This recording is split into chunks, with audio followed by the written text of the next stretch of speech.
Donc pour 2022, bien forcément, la santé pour tout le monde, pour vos proches, pour vos collaborateurs, de la sérénité. J'aimerais bien qu'on atteigne un peu un niveau de sérénité et de confiance en l'avenir qui fait qu'on peut arriver à se projeter sur de l'innovation, sur du développement, sur de la croissance, qui est une attente finalement pour nous tous, parce que je pense que votre activité a besoin de bénéficier de toute la relance qui est en train de s'opérer.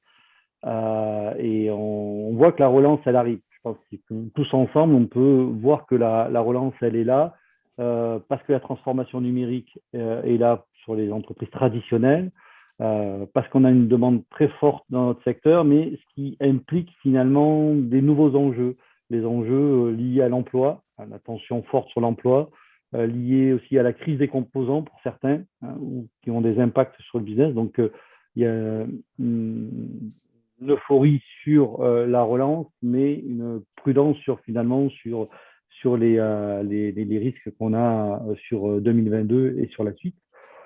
Mais on est tous ensemble pour ça. On est tous ensemble et c'est là déjà sur cette année, je voulais beaucoup remercier les permanents pilotés par Amélie et donc par Jérémy parce qu'on fait un travail quand même qui était extraordinaire d'être présent, d'être toujours motivé, positif, proposer des choses. Donc on peut quand même fortement les remercier parce qu'une association sans permanent ne marche pas parce qu'il faut être au quotidien, il faut organiser. Donc, c'est important qu'ils soient toujours là, toujours motivés et qu'on les félicite. Mais aussi, tous les membres du COMEX hein, qui s'impliquent énormément, tous les administrateurs, vous êtes tous parmi ici autour du bureau virtuel. Tous ces personnes, vous vous impliquez tous, hein, les pilotes de factory et les membres, c'est une association sans implication, sans engagement, ne vit pas. Et encore une fois, là, si on se retrouve plus de 35, une quarantaine encore aujourd'hui, sur le plan d'action 2022, ça montre que vous voulez encore plus vous impliquer, que vous voyez du sens au cluster, vous voyez que le cluster, il vous apporte des choses. Et je pense qu'individuellement, chaque fois, chacun a eu un retour sur investissement du temps qu'il a passé sur le cluster.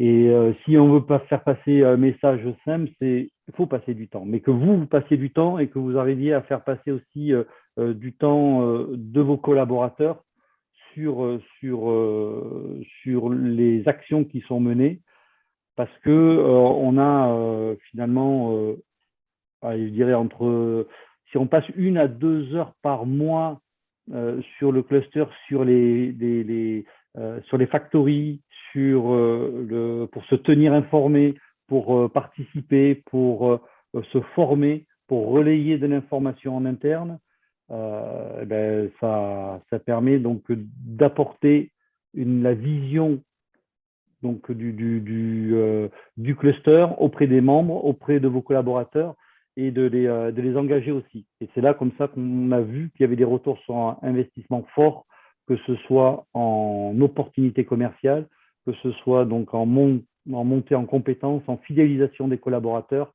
Et ça, on a des témoignages finalement de chacun qui peuvent aller dans ce sens. Donc, encore une fois, prenez du temps un peu, c'est pas du temps perdu, c'est du temps gagné. Voilà un peu le message que je voudrais faire passer. Donc, on a une présentation du plan d'action qui est encore un gros enjeu pour nous, parce que c'est un enjeu de faire savoir au plus grand nombre. Alors, notre enjeu, c'est qu'on a beaucoup d'actions, vous allez voir, beaucoup d'événements, beaucoup de propositions, de contenus. Et la difficulté, c'est de le faire connaître, en fait, de communiquer sur ces informations, sur ce qui se passe, sur cet agenda, sur le contenu et de manière à cibler aussi les personnes dont les contenus vont intéresser. Donc, je dirais, relayez ce que vous pouvez. N'allez pas à tout, parce que vous n'allez pas pouvoir tout faire. Par contre, vous avez des personnes au sein de vos collaborateurs qui vont pouvoir prendre le relais. C'est ça un peu le message. Donc, allons-y, déroulons maintenant le plan d'action 2022 parce qu'on a concocté encore beaucoup, beaucoup de choses avec les équipes pour répondre finalement à vos besoins parce qu'en fait, tout ce plan d'action a été construit avec vos retours, avec ce que vous avez mis dans les enquêtes de satisfaction, dans les relations que vous avez avec vos CRA, donc avec les relations adhérents, et avec ce qu'on écoute dans les échanges qu'on peut avoir, dans les networking, dans les apéros. Tout ça, ça nous nourrit et ça nourrit les administrateurs qui ont concocté et qui ont validé un plan d'action qui correspond à des besoins d'entrepreneurs du numérique. Voilà, j'avais un temps imparti et donc maintenant je laisse la parole au suivant. Et donc ce qui est important, c'est que chaque administrateur puisse présenter aussi donc les actions pour avoir des visages différents aussi de ceux qui portent les actions. Bonne séance. Emmanuel, tu gardais la parole sur la présentation. C'est à moi après? Oui. Ah oui, d'accord. Alors, le slide dessus, c'était déjà où on en est sur Digital 113, donc cluster avec plus de 48 membres, chefs d'entreprise qui pilotent, plus d'1,4 million de budget, c'est une des plus grosses associations d'Occitanie, avec 13 permanents donc en CDI qui sont là pour animer, comme je l'ai dit, et on est plus de 300 membres déjà sur Digital 113 qui représentent plus de 15 000 salariés. C'est-à-dire que c'est quand même représentatif de la filière du numérique, de l'écosystème du numérique, des besoins sur les acteurs, qu'ils soient des décideurs IT ou les acteurs directement du numérique. Et on voit donc nos piliers toujours autour de l'innovation et de la transformation numérique des entreprises, autour donc du business et de la croissance, comment développer vos activités, comment développer vos relations, les synergies, augmenter vos chiffres d'affaires, travailler aussi les stratégies, parce que c'est en échangeant avec ses pairs, avec d'autres collègues qui sont passés par les mêmes épreuves, par les mêmes problématiques, qu'on peut arriver à monter en puissance, lever des verrous, échanger sur des financements, sur des axes stratégiques. Et bien sûr, le recrutement, la diversité, qui sont au cœur donc, de comment recruter dans nos secteurs des talents, les conserver, les animer, l'attractivité du territoire, et avec un engagement aussi fort, c'est d'arriver à démocratiser sur l'international pour que toutes nos entreprises n'aient pas peur, et moi le premier, d'aller à l'international, de se lancer dans la mondialisation pour ouvrir de nouvelles perspectives.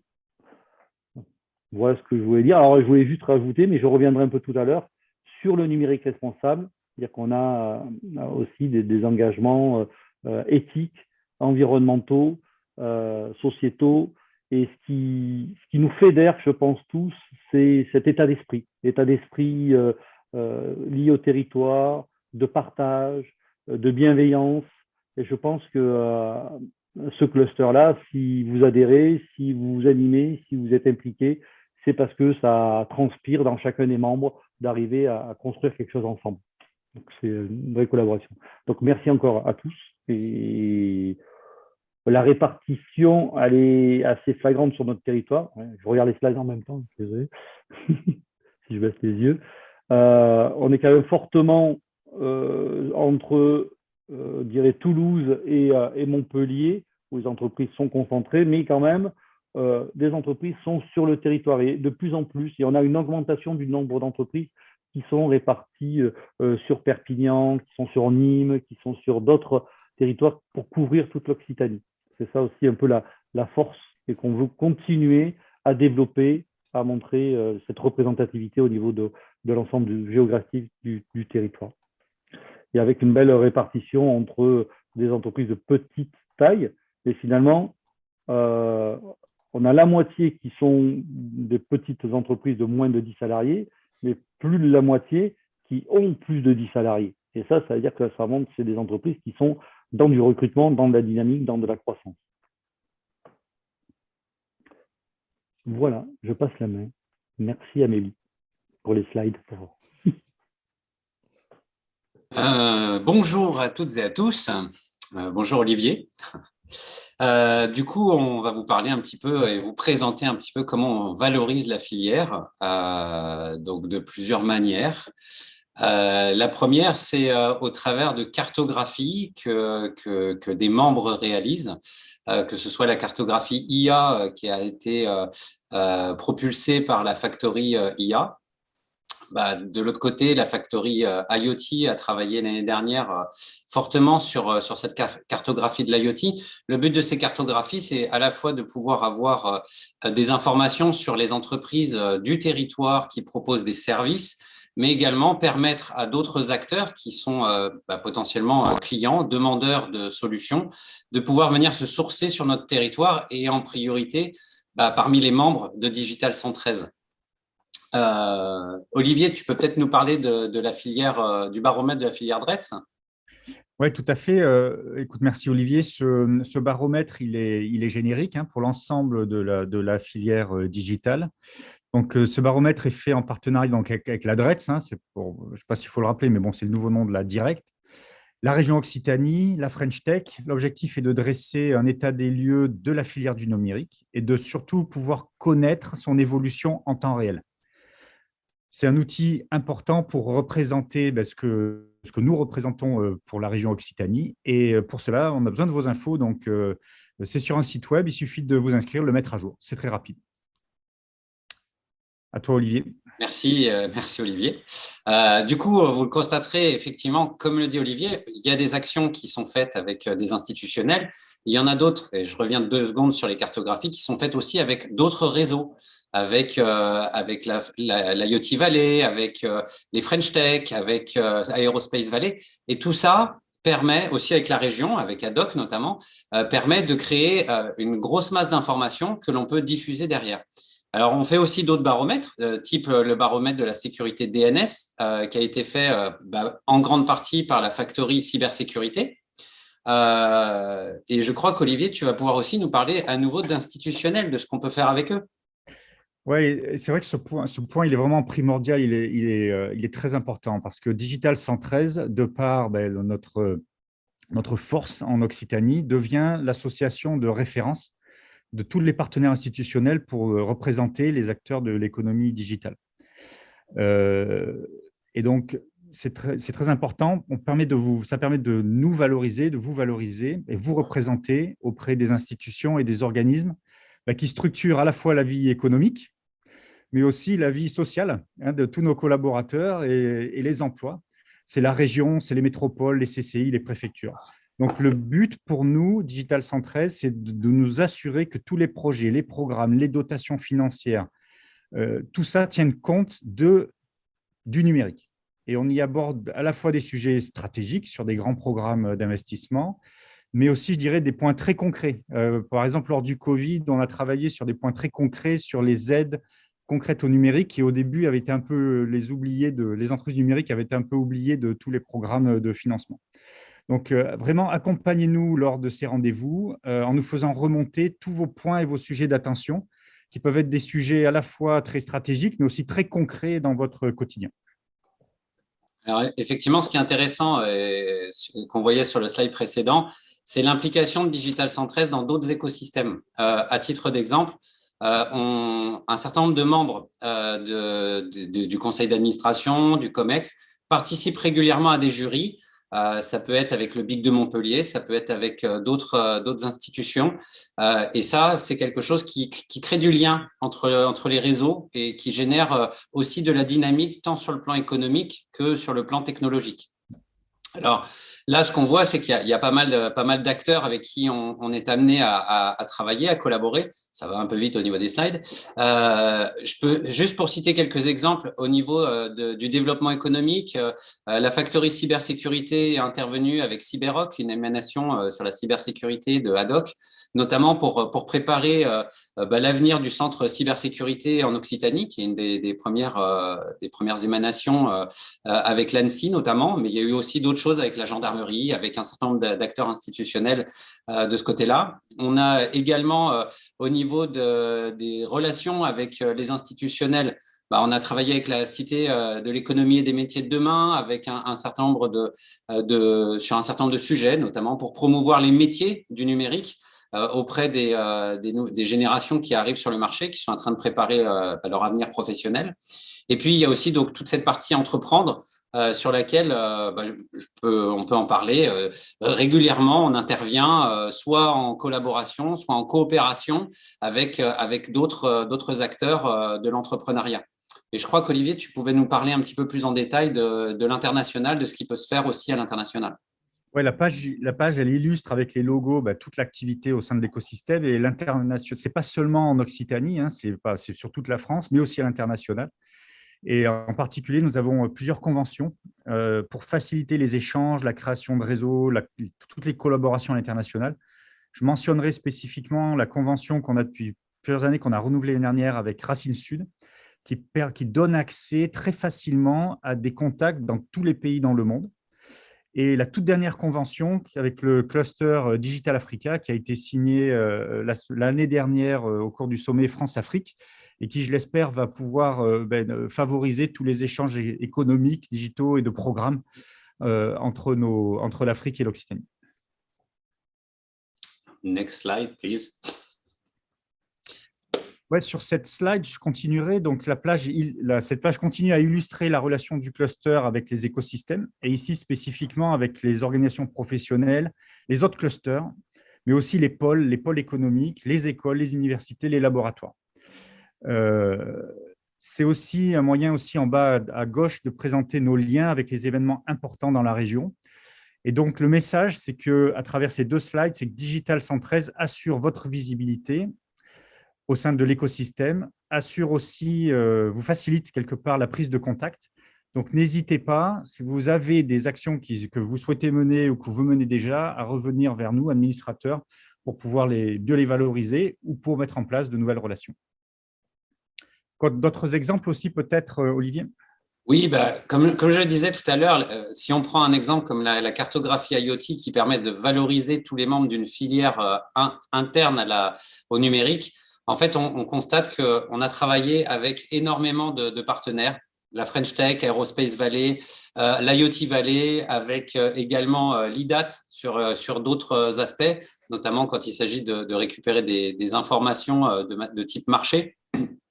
Et on voit bien que tout ça facilite la mise en avant des membres et c'est quelque chose que l'on essaye de perpétuer de manière régulière, soit avec des ateliers de travaux collaboratifs avec ces acteurs, soit de manière ponctuelle parce qu'il y a quelque chose qu'on souhaite véhiculer, des messages qui sont importants et c'est là-dessus que tous ces partenariats, tous ces échanges sont vraiment importants pour valoriser nos membres. Ouais. Et je rajouterai, Olivier, pour terminer, que ça nous permet aussi de rayonner bien au-delà de l'Occitanie, notamment avec les événements. Et je mentionnerai l'IDAT. Effectivement, j'avais été invité au Digital World Summit à Paris pour représenter aussi les activités digitales de la région Occitanie. Merci, Olivier. Merci, Olivier. Donc, on va passer la main. Magali. Oui. Bonjour à tous, bonjour à tous. Donc, comme moi, je n'ai pas d'homonyme Magali, je présenterai la slide toute seule.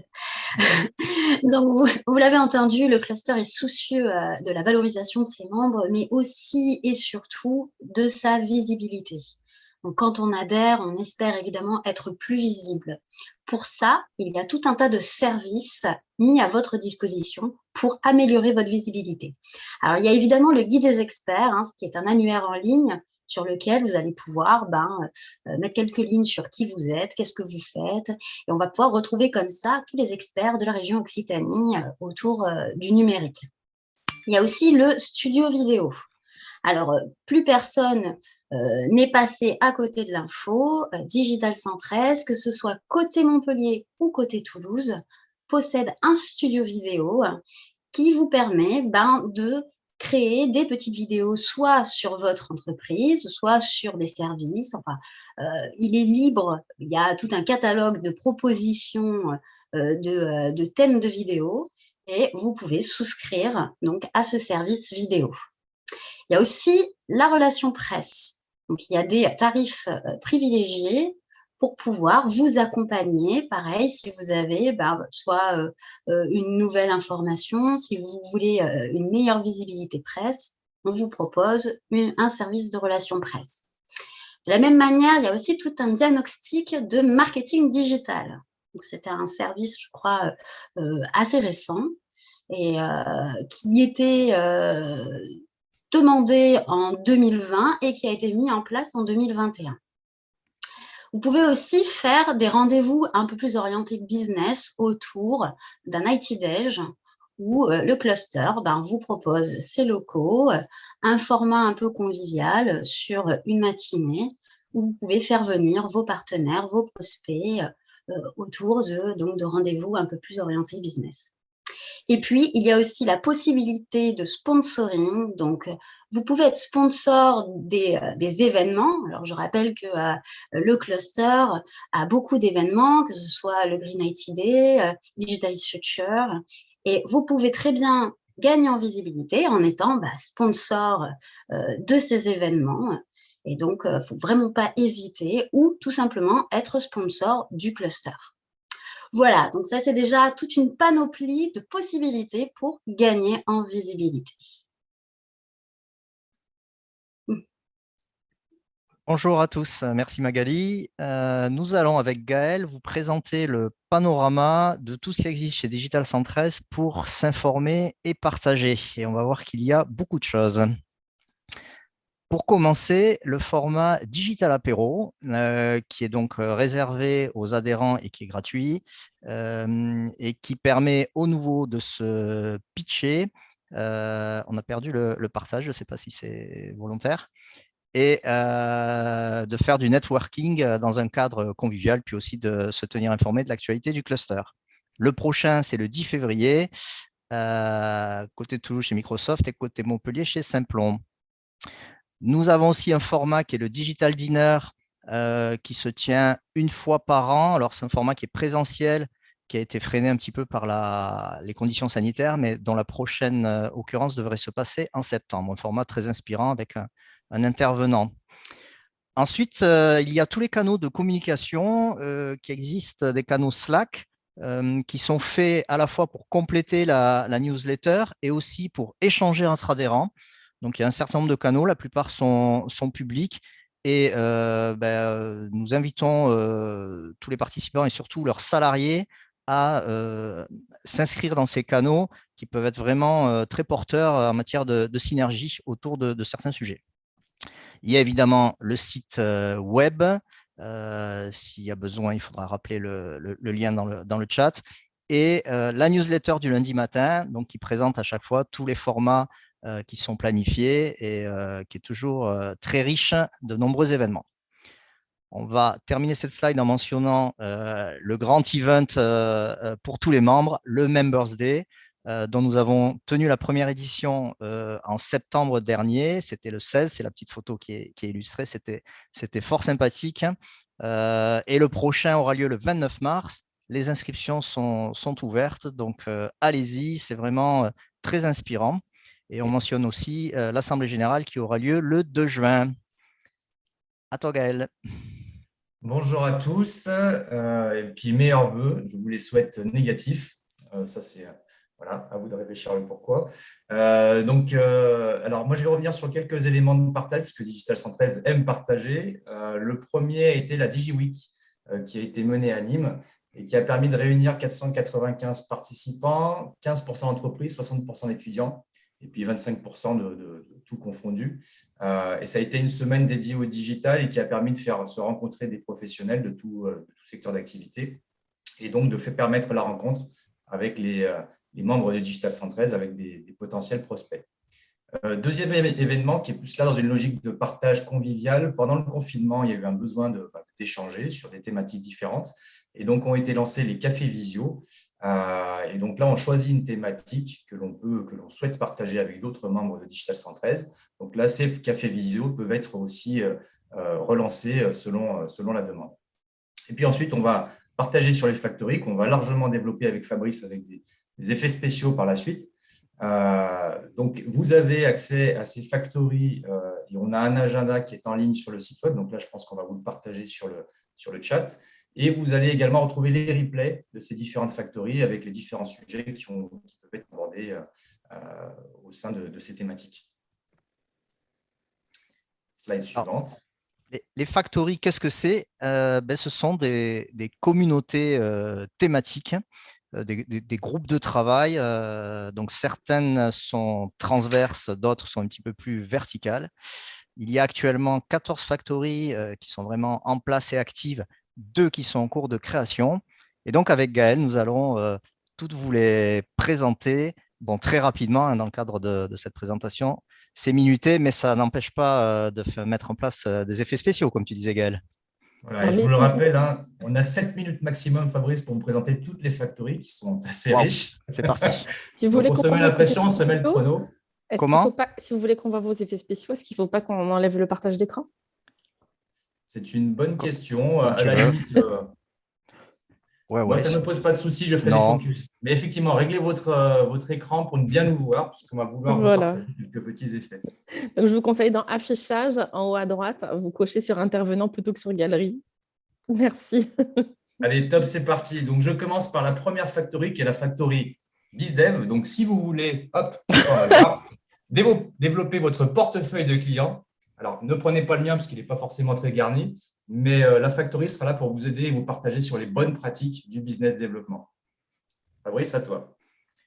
Merci, Gaël. Vous voulez être meilleur en communication et marketing? Alors, rejoignez la factory com et marketing, dont le principe est de partager sur ces sujets avec des témoignages, des retours d'expérience. On cherche à favoriser les échanges autour de cette thématique et de connaître un petit peu les tendances et faire de la veille. À toi, Gaël.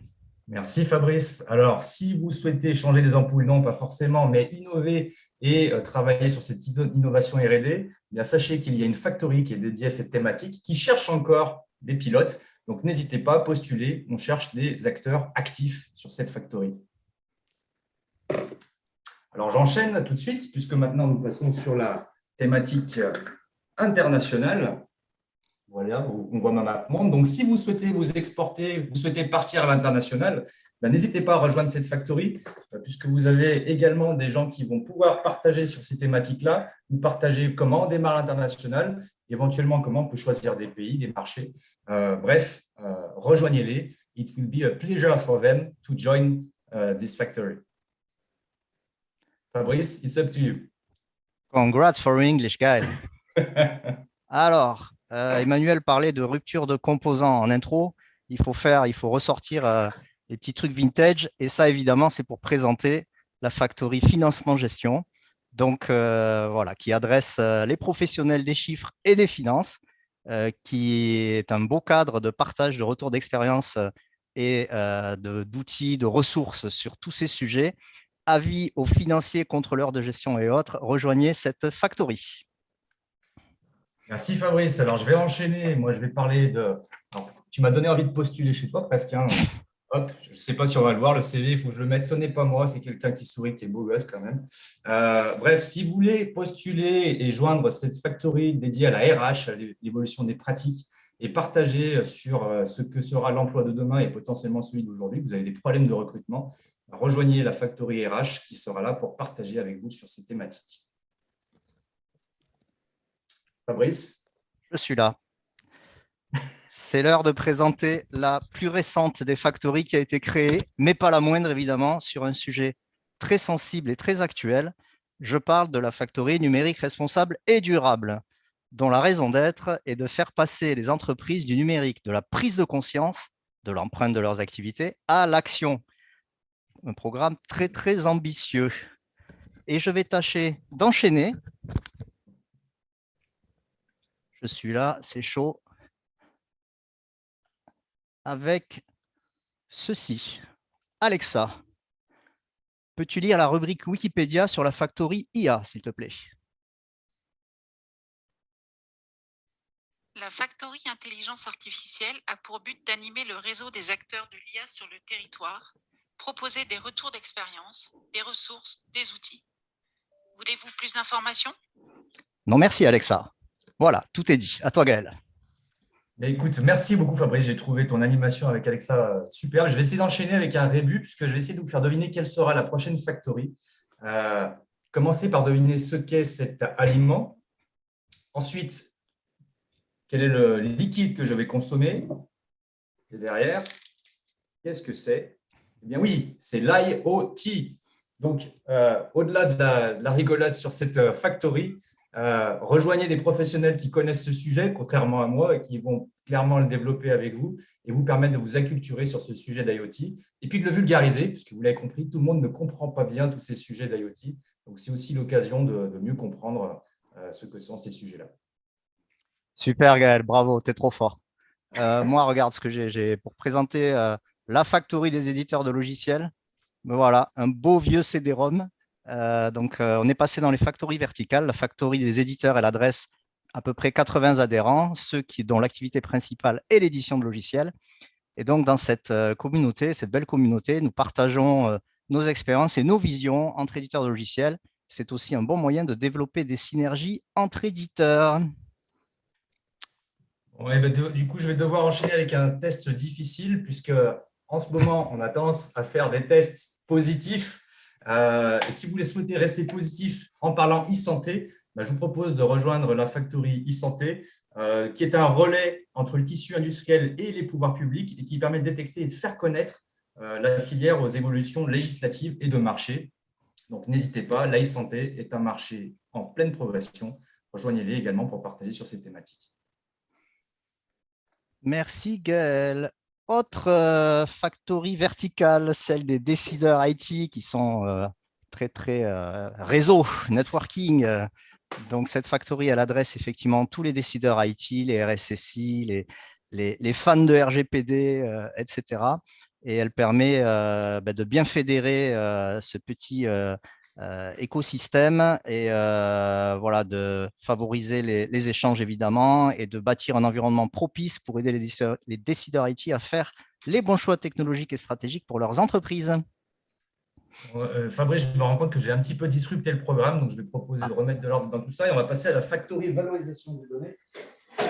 Parce que, comme nous tous, vous avez besoin, si j'arrive à le montrer, de savoir ce qui se cache. Si j'y arrive, c'est dommage, c'est fond d'écran. Non, on ne va pas y arriver.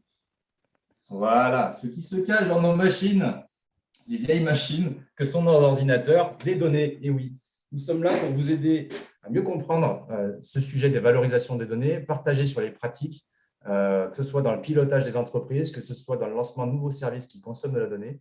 Et puis, dans tous les cas, on est également ouvert à vos propositions pour voir ce que l'on peut faire de ces données qui circulent dans nos ordinateurs. Ok, Gaël, si tu veux parler d'éditeur logiciel, tu peux y aller. Je vais pas revenir. Oh punaise, j'ai un drôle d'effet avec le fond d'écran. Ah voilà, on le voit. Gaël, si je te montre ça, tu sais dire de quoi je vais parler, n'est-ce pas? Je m'en doute.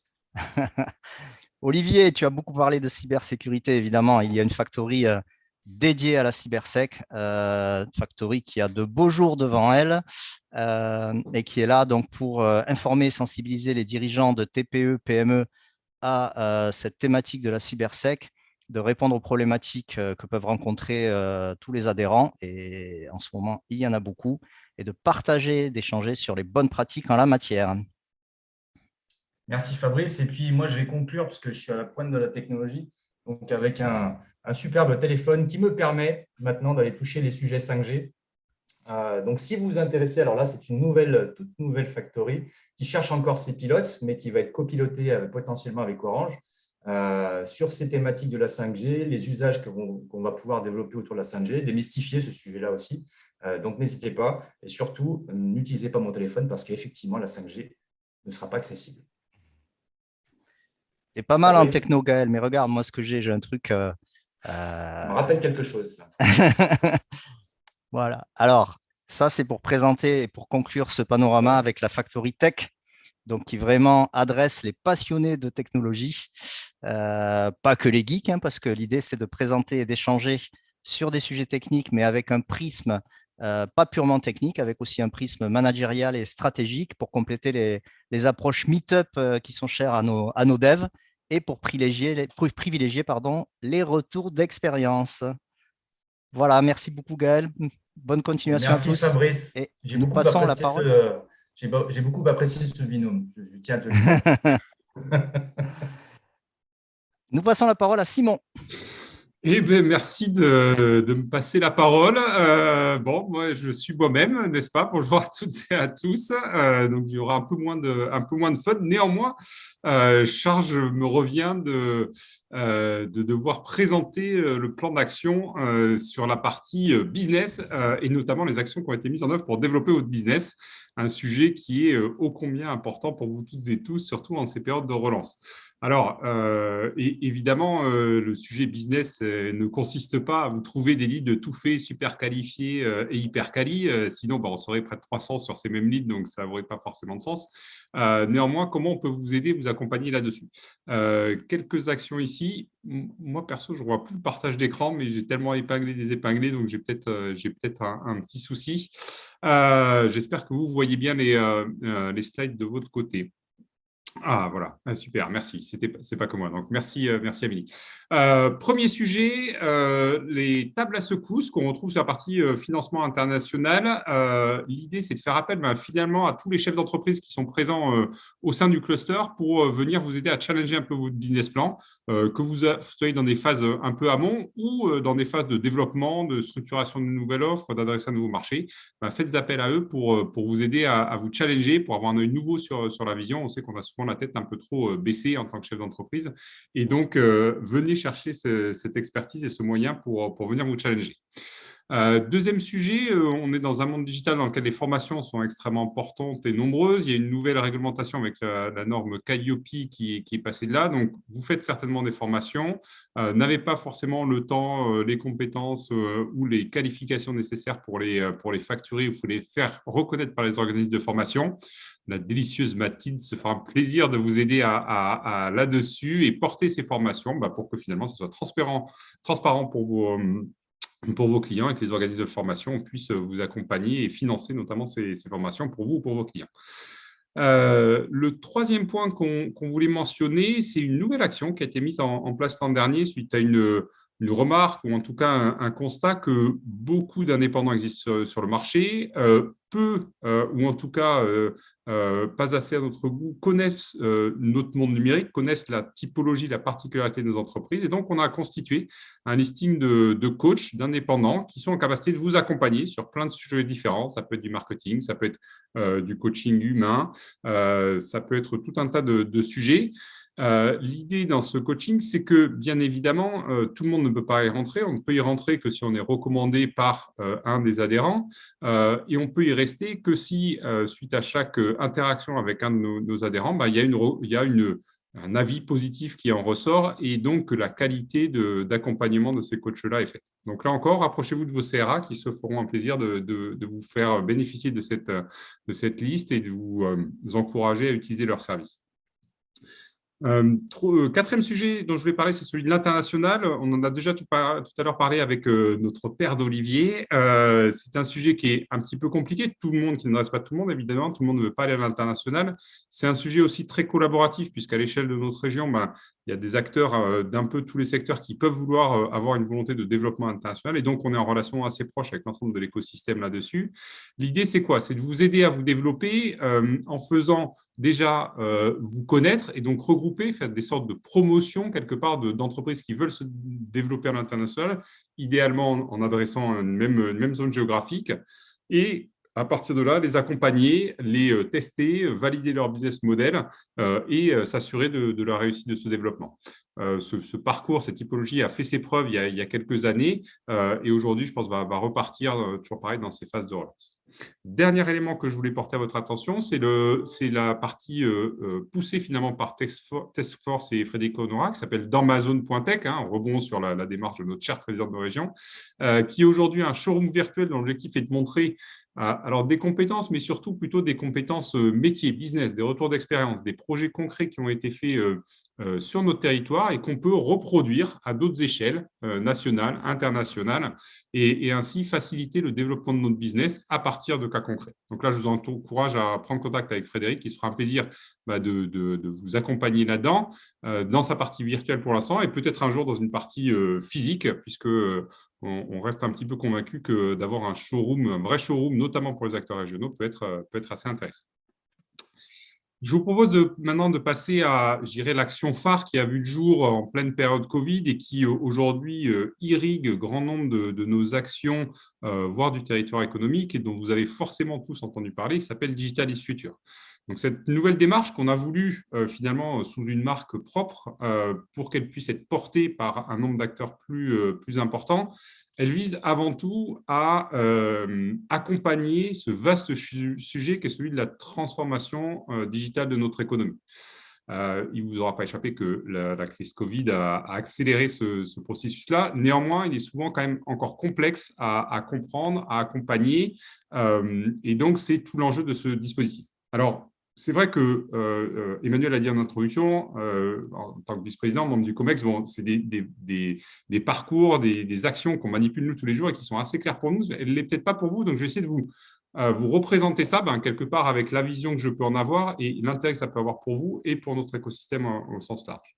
L'idée, c'est quoi? C'est de prendre un temps un peu plus long qu'à l'habitude, donc pas juste un midi 2, mais plutôt une période de 3-4 mois pendant laquelle on va adresser un secteur économique en entier, et puis au travers d'un parcours que vous voyez ici dessiné là, sous forme de chemin et sur lequel je reviendrai sur la slide d'après, pour essayer de accompagner à la fois les acteurs du secteur, mais également nous autres acteurs économiques, acteurs numériques, pardon, pour mieux comprendre ce secteur-là, faciliter sa compréhension et donc soit la digitalisation des acteurs du secteur, soit pour nous, acteurs numériques, adresser ce secteur-là, mieux l'adresser ou augmenter notre périmètre d'action dans ce contexte.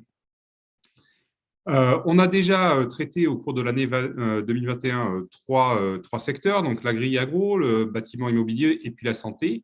Et on attaque actuellement le domaine de l'énergie, donc qui a démarré toute fin d'année et qui est en cours d'exécution. Je reviendrai tout de suite après. On viendra ensuite sur celui des mobilités intelligentes et connectées, avant d'arriver sur le vaste sujet de l'industrie 4.0, qui est un élément important. Sur ces parcours, encore une fois, l'idée, c'est bien évidemment qu'on en soit acteur, mais également qu'on implique nos partenaires, donc soit des clusters, des pôles très acteurs là-dessus, des grands acteurs économiques et donneurs d'ordre qui finalement imposent une vision sur le marché, et puis bien évidemment l'ensemble du secteur économique. Aujourd'hui, on a fait petit, on se restreint un petit peu à la zone Occitanie, mais on se rend compte que notamment au travers des formats visio, on arrive à adresser un secteur beaucoup plus vaste. C'était notamment le cas sur la santé. Je ne doute pas que ça sera le cas sur le domaine de l'énergie, sur lequel on a déjà eu quelques rebonds journalistiques assez intéressants. Je vous propose maintenant de parcourir le chemin, justement, ce petit chemin, et de faire un zoom dessus. Tu peux passer à la slide suivante, s'il te plaît, Amélie. Dans lequel voici les quelques événements sur lesquels je vais venir vous expliquer un petit peu ces différentes étapes de ce chemin.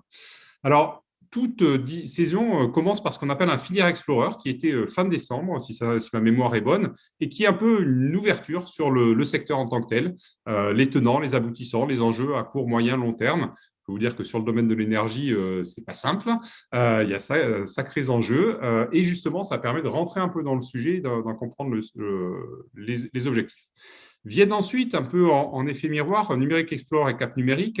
L'objectif du Numérique Explorer, c'est finalement de montrer aux acteurs de la filière comment se passe le numérique, quels sont les verbatims, les mots-clés, les choses qui existent, et le Cap Numérique, qui sont des retours d'expérience un peu concrets, qui ont été mis, pas un peu concrets, très concrets d'ailleurs, qui ont été faits sur ce secteur-là. Donc, bien évidemment, ce sont des adhérents de Digital 113 qui viennent présenter des projets à l'ensemble de l'écosystème et leur donner des idées, leur montrer un petit peu ce qui a pu être fait pour ensuite, finalement, avoir des idées de projets à mettre en œuvre et à développer dans leurs propres entreprises.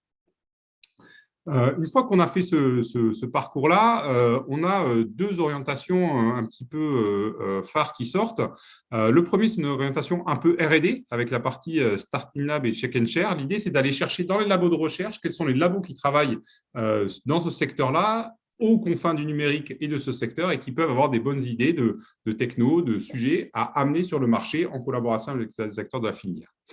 Naturellement, on continue les aspects compréhension et business avec, alors qu'ils ne sont pas mentionnés ici, mais toutes les factories. On demande effectivement à ce que tous les pilotes de factories arrivent à sortir des quelques sujets autour de cette thématique-là et ainsi venir inciter, montrer des cas concrets, parler du sujet de façon très concrète. Avec une apothéose finalement au moment du business maker et de la conf étant une manière de amener le secteur, ou en tout cas les acteurs de ce secteur-là, à réfléchir de façon beaucoup plus vaste et beaucoup plus globale sur comment adresser ce secteur, comment le digitaliser, comment l'amener vers de nouveaux horizons à moyen terme. Sur l'agriculture, évidemment, on a parlé de la manière de se nourrir et de cultiver demain, sur l'énergie, probablement de quel doit être le bon mix énergétique à moyen et long terme, avec des oppositions et effectivement des visions un peu différentes. L'idée, c'est autour de cet événement-là, bien évidemment, de réunir les gens, de favoriser le networking, transformer ça pourquoi en mini-salon et favoriser cet aspect business maker qui est plus un salon d'affaires B2B qui aura lieu donc première semaine de juillet et qui permet de rencontrer offre et demande avec un modèle qui reste encore à définir. Et d'ailleurs, sur celui début juillet, je pense qu'on rassemblera toutes les précédentes saisons qui n'ont pas encore pu avoir ce business maker pour permettre de rencontrer offre et demande et générer de beaux projets pour vous permettre de développer votre business, ce qui était bien évidemment le but.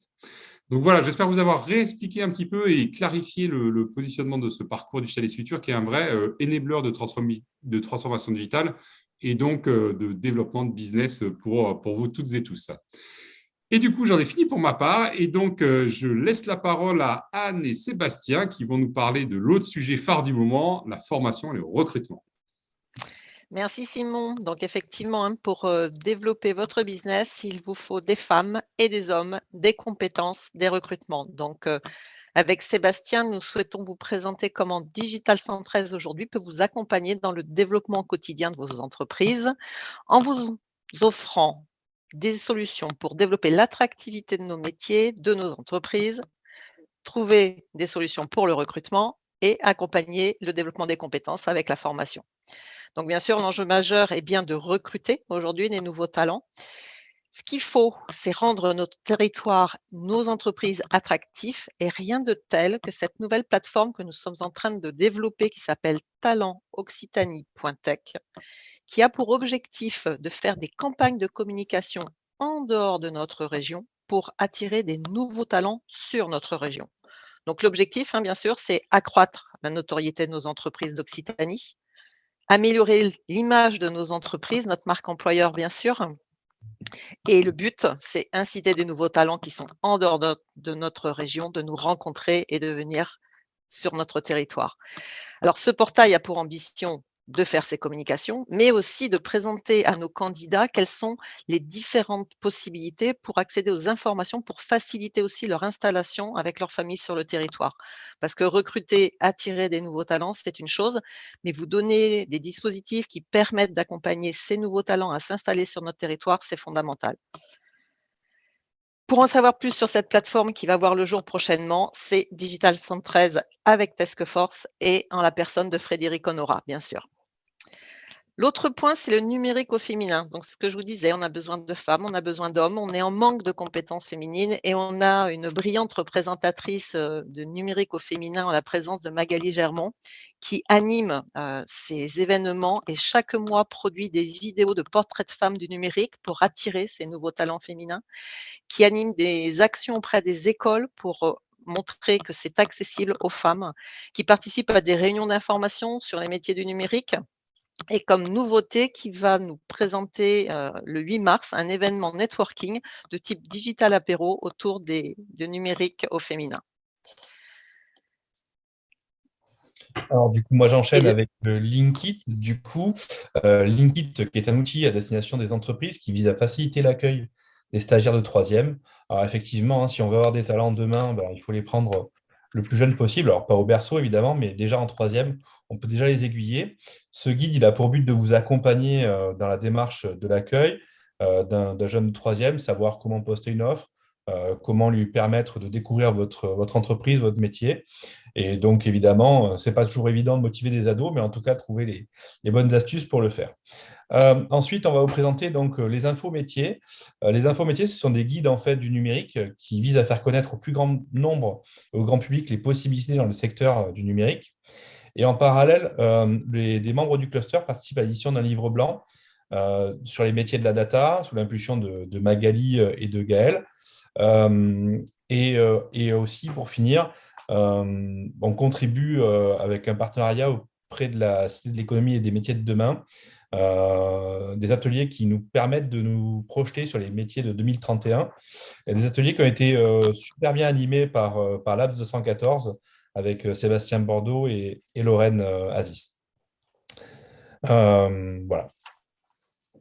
Donc maintenant que nous avons attiré des nouveaux talents, il faut les recruter. Donc pour les recruter, nous avons plusieurs dispositifs et Sébastien va nous parler de Thalys. Alors, donc, Thalys, c'est une plateforme qui permet de diffuser les offres d'emploi des adhérents de Digital 113. Il y a une page en fait, qui est dédiée aux adhérents qui s'appelle job.digital113.fr qui vous permet donc de partager vos besoins et d'être plus visible sur vos offres d'emploi pour voir. Ensuite, On a donc, aussi du coup, je passe la parole du coup. On a Anne aussi pour la partie notre talent. salon. Voilà, on a aussi notre salon de l'emploi et de la formation qui s'appelle Digitalang, qui a pour ambition d'accompagner des nouveaux talents venant de la reconversion dans les métiers du numérique. Donc ce salon édition 2019 qui a été la première et la seule pour l'instant en attendant l'édition 2022 qui devrait se dérouler en mai-juin. Ce salon a pour ambition en 2019 a réuni donc 20 entreprises avec 500 offres d'emploi, 10 organismes de formation de l'École régionale de numérique pour accompagner la reconversion et 500 demandeurs d'emploi ont répondu présents à cet événement. Donc, on souhaite renouveler cette même mission avec peut-être plus d'entreprises, peut-être plus d'organismes de formation, peut-être encore plus de candidats, mais surtout, la grande nouveauté 2022, c'est que l'édition sera à la fois à Toulouse sur une journée et une autre journée à Montpellier. Donc ça, c'est fondamental parce que ça veut dire qu'on couvrira tout le territoire. Donc, n'hésitez pas, si vous êtes intéressé pour participer à ce salon, donc on a le temps, mais mai-juin, on vous donnera les dates dès qu'elles seront définitivement fixées. Mon job en Occitanie, écoutez, c'est un outil qui permet de faire rayonner la marque employeur, qui permet de cibler les profils jeunes en stage ou en alternance. L'idée, c'est de venir pitcher en fait votre entreprise et de valoriser en fait, vos besoins RH. Donc évidemment, il faut bien pitcher et être bien visible. Donc effectivement, la région Occitanie est pourvoyeur et a des besoins. N'hésitez pas à venir le faire savoir. Alors maintenant, pour toujours accompagner le recrutement et la reconversion, on a un nouveau dispositif qui arrive sur la région qui s'appelle Numérique Emploi. Ce dispositif a pour vocation d'impliquer nos chargés de recrutement, qui sont vraiment encore du dispositif, qui vont qualifier des candidats, qui vont, une fois qu'ils les auront qualifiés, alimenter une plateforme qui s'appelle donc Numérique Emploi. Cette plateforme, une fois alimentée, définira quels sont les parcours de reconversion accessibles aux candidats qui auront choisi d'être identifiés dans cette plateforme. Et une fois la formation terminée, l'objectif, ce sera de pouvoir les recruter. Donc là, de nouveau, attirer des nouveaux talents pour pouvoir les identifier, les former et les recruter. Donc, on est en phase de pilotage de cette plateforme et on invite tous les chargés de recrutement qui sont disponibles et surtout volontaires pour venir nous aider à piloter le démarrage de ce projet qui devrait voir le jour dans les mois qui viennent. Donc, n'hésitez pas à me contacter sur ce sujet.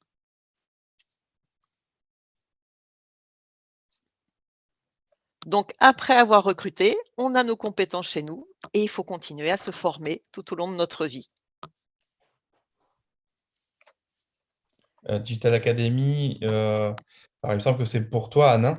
Ouais, Digital Academy, c'est la plateforme de formation que propose Digital 113. C'est l'offre de formation de Digital 113. Vous pouvez bénéficier de formations qui ne sont pas concurrentes aux formations que vous retrouverez sur le marché, mais qui viennent au contraire combler des manques que vous pourriez avoir et avoir des formations qui sont spécifiques à nos entreprises, assurées par des experts dans des formats courts et qui permettent d'aller directement sur l'information que vous attendez. Donc, il y a tout un catalogue. N'hésitez pas à le consulter sur le site de Digital 113 et vous adresser aussi à votre CR1, à votre conseiller de relations adhérents, qui pourra vous donner plus d'informations pour pouvoir participer à la Digital Academy.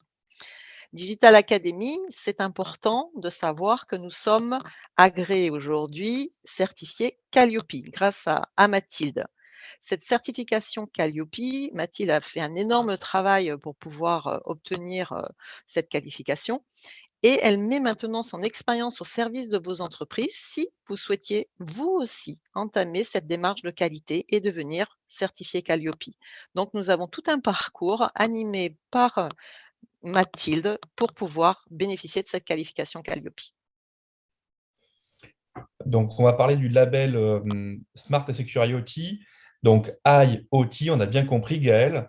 Donc, ce label, en fait, permet aux entreprises qui conçoivent et intègrent des composants IoT d'accéder à un premier niveau de cybersécurité et d'un label de qualité qui permet de se différencier.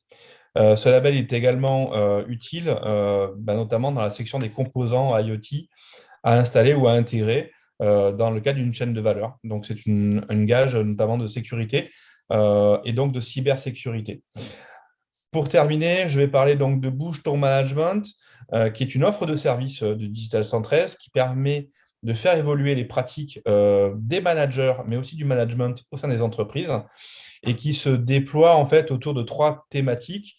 Donc, le développement des dirigeants digitaux déterminés, un groupement d'intervention des professionnels numériques, et enfin, un atelier du management du monde d'après, parce qu'effectivement, le monde d'après, aujourd'hui, on le perçoit, on le voit, on est tous en télétravail. Donc, il faut qu'on arrive toujours à innover et en tout cas à poursuivre nos efforts dans ce sens. Voilà. Je crois qu'on a terminé pour notre partie. Donc, on va passer la parole du coup à notre président, donc Emmanuel Mouton, et Olivier de Softeam pour nous parler donc de l'innovation et trouver des partenaires. Voilà, je vais laisser Olivier parler sur cette partie-là. Je reprendrai la parole après. Très bien, Emmanuel. Meilleurs vœux à tous. Très bonne année. L'innovation, c'est un axe stratégique du cluster depuis sa création. On veut aider nos adhérents à continuer à innover ou à commencer à innover et trouver les bonnes voies d'innovation. Un certain nombre d'outils sont mis en place par le cluster, le Starting Lab qui permet de mettre en relation nos adhérents avec des laboratoires de recherche qui présentent leurs projets, leurs résultats pour imaginer avec eux des collaborations. Le Shake and Share qui permet sur une journée de faire se rencontrer ces 3 mondes que sont les labos, les startups PME et les grands groupes, de façon à imaginer ensemble des consortiums pour monter des projets collaboratifs et répondre à des appels à projets. Ces 3 mondes souvent s'ignorent. Les entreprises connaissent mal les labos ont peur des entreprises. C'est un bon moyen de se rencontrer, de se connaître et d'imaginer des collaborations. Quand ces consortiums sont formés, formalisés, on peut imaginer de déposer des appels à projets ensemble, soit via le cluster qui, par le passé, a montré sa compétence dans le dépôt d'appels à projets. Je pense à Diva dans le monde de l'agriculture, ou des projets portés directement par les industriels et les adhérents, et aussi bien au niveau européen, avec les projets Horizon Europe, qui est la nouvelle appellation du H2020, ou français, avec des programmes BPI France ou ANR ou autres. Le cluster est également capable d'aller trouver des partenaires européens avec le réseau Europe, qui sait chercher des partenaires. Quand on fait des projets Horizon Europe, on a besoin d'avoir 3 nationalités différentes dans les partenaires, donc d'aller trouver des partenaires dans les différents pays européens. Donc le cluster peut également vous assister pour ça. DivaNext, c'est la suite du projet Diva dont vous avez déjà probablement entendu parler. Quand on fait des projets de recherche, on imagine toujours une suite parce que la recherche ne s'arrête jamais. La recherche engendre de nouvelles idées, de nouvelles innovations possibles. Et donc le projet DivaNext va permettre de continuer tous ces travaux de recherche autour de l'agriculture et du numérique. Notre sponsor Layton vous propose également un diagnostic gratuit pour financer votre innovation. Un des moyens de financer l'innovation, au-delà des appels à projets dont j'ai parlé juste avant, c'est des dispositifs fiscaux. La France propose du crédit d'impôt recherche, du crédit d'impôt innovation, donc CIR, CI.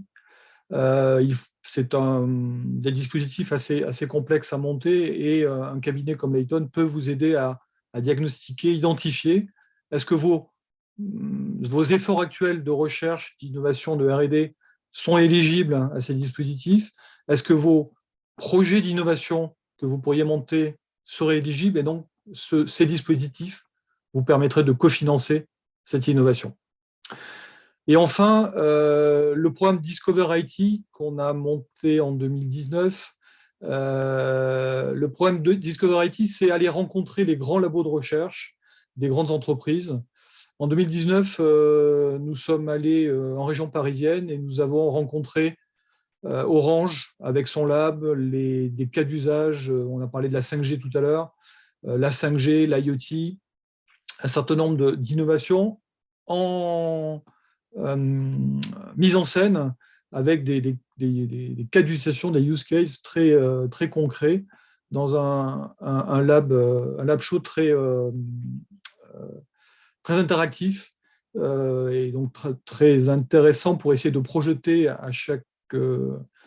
pour chaque adhérent ces innovations dans ces cas d'usage innovants. Rencontrer EDF pour la frugalité énergétique des data centers, aussi sujet passionnant. On a parlé tout à l'heure du Green IT. On est vraiment dans cette thématique d'avoir des offres digitales les moins gourmandes possibles en énergie, des échanges passionnants avec les chercheurs d'Atos sur l'informatique quantique, qui va être une des révolutions à venir et qui va bouleverser complètement la cybersécurité telle qu'on la connaît aujourd'hui. Et puis tous les projets d'informatique appliquée que le CEATech a mené et mène encore. Donc des rencontres très, très riches ont eu lieu à Paris en 2019. Malheureusement, la crise nous a stoppés dans notre élan. Nous n'avons pas pu organiser les événements 2020-2021. Mais nous planifions d'organiser un événement donc, fin 2022 à Barcelone, où on pourra concilier à la fois ce besoin d'échange autour de l'innovation, de la recherche, innovation de rupture notamment, mais également le lien à l'international. On a parlé tout à l'heure de l'importance de l'international pour les actions du cluster.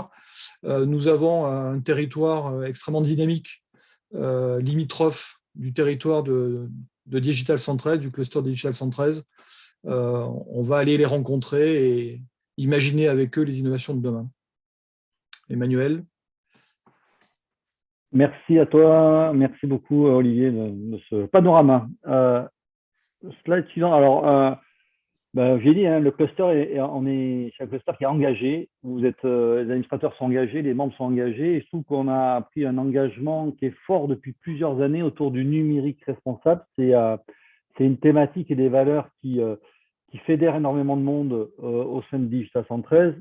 Et on veut encourager tous nos membres et notre écosystème et les clients de nos membres à pouvoir se transformer vers un numérique responsable. On a un engagement, on a une responsabilité en tant qu'acteur du numérique, en tant que connaisseur des technologies et de l'impact que ces technologies peuvent avoir sur l'écosystème, sur l'environnement et sur l'éthique, je dirais, des données qui sont utilisées.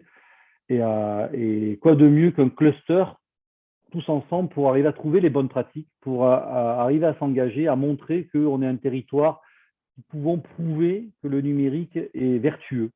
Et c'est là où on a créé la Factory numérique responsable et durable, qui est issue finalement de tout ce qu'on a fait lors du Green IT Day depuis plus de 6 ans, 7 ans maintenant, où on a montré qu'est-ce que c'est que l'éco-conception, comment on conçoit une application, des applications, comment les serveurs, les data centers peuvent être pilotés pour économiser l'énergie, comment recycler son matériel informatique, etc., etc. Tous ces actes-là, qui sont des petits actes peut-être, mais qui font finalement qu'on apporte notre pierre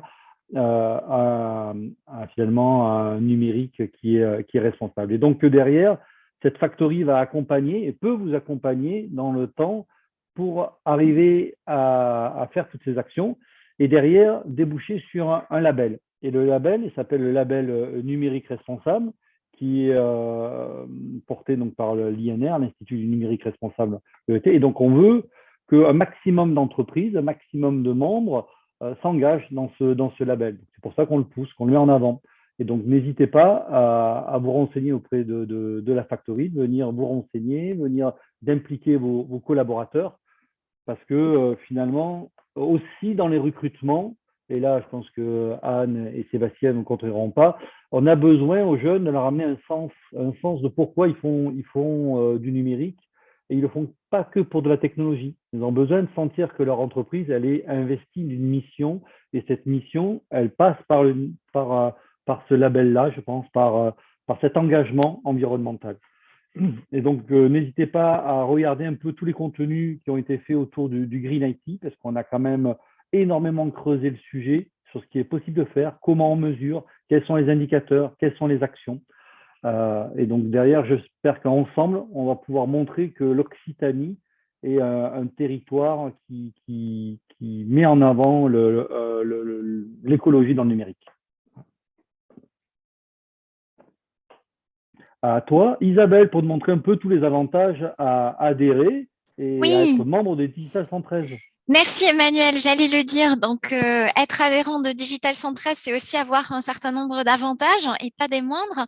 À commencer déjà par un espace de travail à Toulouse où, au sein du cluster, vous pouvez bénéficier en fait de salles de réunion qui peuvent accueillir entre 20 et 40 personnes et donc sont offertes 2 demi-journées par an pour chaque société adhérente.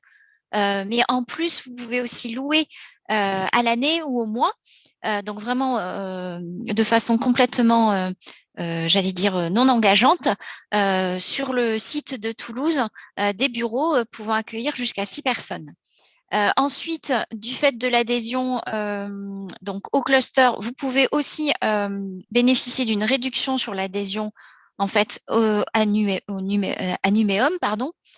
Donc notre association d'entreprises du numérique au niveau France. Vous avez aussi, du fait du sponsoring avec Groupama, une offre dédiée pour les adhérents.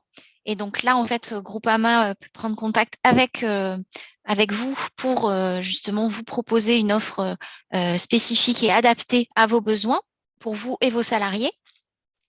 Vous avez aussi la possibilité, en fait, pour tous les services qui vous ont été présentés, une tarification privilégiée du fait de votre adhésion à Digital 113.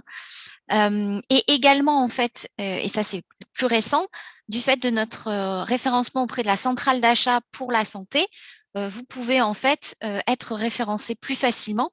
C'est un peu comme l'UGAP, mais pour les entreprises de la santé, pouvoir en fait avoir par ce biais-là être référencé et pouvoir participer à des appels d'offres ou à répondre à des sollicitations dans le domaine de la santé. Et enfin, c'est pas indiqué, mais on va vous en parler puisque c'est un sponsoring qui vient d'être signé tout récemment avec la société WeSmile, la possibilité en fait de bénéficier pour les entreprises qui n'ont pas de comité d'entreprise, d'avoir un comité d'entreprise. Voilà. Et je passe la parole à Arnaud. Merci Isabelle. Donc tout d'abord, bonne année à tous et à toutes. J'espère qu'elle vous sera profitable et comme disait, je crois que c'était Gaël, absolument négative. Alors, moi, je vais parler un petit peu de nos soutiens parce que le cluster gravite dans un écosystème très important. Olivier, vous en ont parlé. Mais cet écosystème, il y a des acteurs dans cet écosystème qui ont un rôle à part parmi ses partenaires. Et sans eux, le cluster ne pourrait pas fonctionner correctement. Ces acteurs, ce sont d'abord nos soutiens institutionnels qui, au travers de subventions, hein, faut bien le dire, subventions qui permettent au cluster de fonctionner en partie, nous accompagnent depuis des années et mettent en place aussi une collaboration qui permet au cluster de déployer ses activités en commun avec ces entités. Donc, les entités sont l'État et la région, évidemment, mais aussi les grandes métropoles, pas forcément toutes pour l'instant, j'espère que ça peut encore se développer, que sont celles de Toulouse, de Montpellier, le Sicoval, Donc, vous savez, vous connaissez le côté bicéphale des métropoles toulousaines et Nîmes Métropole aussi qui nous soutient. Nous avons également développé une offre de sponsoring et on est très, très heureux aujourd'hui d'avoir 3 grands sponsors et il y en a d'autres à venir qui vont pouvoir s'exprimer par la suite.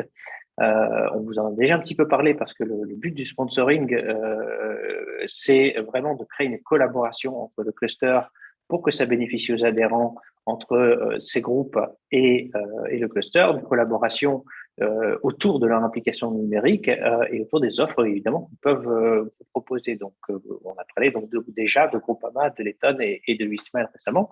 Et je vais d'ailleurs, non pas tout de suite, faire ça en bon ordre. Amélie. Oui. Next slide. Ah, tu veux que je passe la parole maintenant et ensuite on... C'était pas très clair, pardon. Ah, on a perdu Amélie. Elle a bloqué, elle a figé. Voilà, merci. On fait comment alors du coup? Alors, si j'en suis notre synopsis, c'est à Tony Texera de Groupama de présenter en 2 minutes.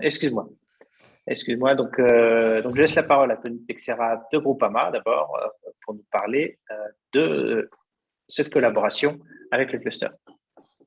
Bonjour à tous, vous m'entendez? Oui. Ouais, super. Merci de m'accueillir.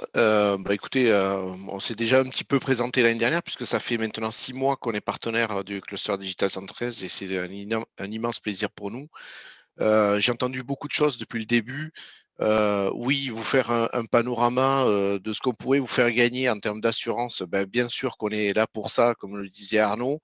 On peut vous faire des économies, mais surtout, on peut vous aider à mieux couvrir vos risques.